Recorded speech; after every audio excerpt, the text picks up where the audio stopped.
ഈ negative energies ഉള്ളത് astral പ്ലെയിനിലാണ്. ഞാൻ വേറൊരു വീഡിയോയിൽ പറഞ്ഞ പോലെ ഭൂമിയോട് ചേർന്ന് നിൽക്കുന്ന പ്ലെയിനാണ് ആസ്ട്രൽ പ്ലെയിൻ.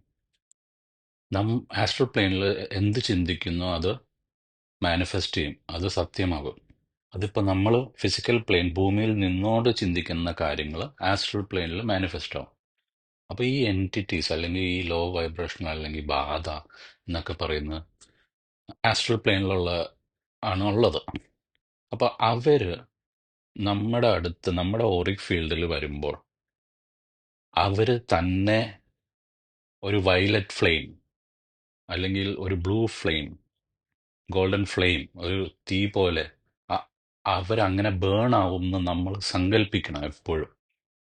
നമ്മുടെ അടുത്ത് വന്നു കഴിഞ്ഞാൽ നെഗറ്റീവായിട്ടുള്ള ബീയിങ്സ് വന്നു കഴിഞ്ഞാൽ സ്വയമേ അവരെ ബേൺ ചെയ്യണം ലൈറ്റിൽ എന്ന് നമ്മൾ സങ്കല്പിക്കണം.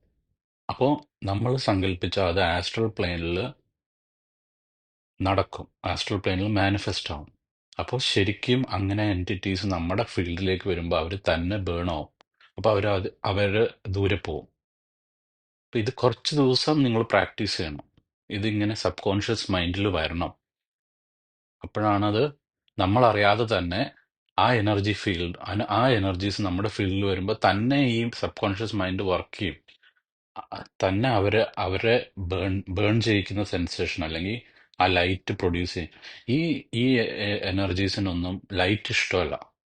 Golden light, violet flame, blue flame, ഇങ്ങനത്തെ ഒന്നും ഇഷ്ടമല്ല. അവരതിൽ നിന്ന് ദൂരെ പോവും. അപ്പോൾ നെഗറ്റീവ് എനർജീസിനെ പറ്റി ഞാൻ കൂടുതൽ ഒരു വീഡിയോ ചെയ്യാം കുറച്ച് കഴിഞ്ഞിട്ട്. അപ്പോൾ ഇത് ഹെൽപ്ഫുൾ ആയിരിക്കും. Thank you.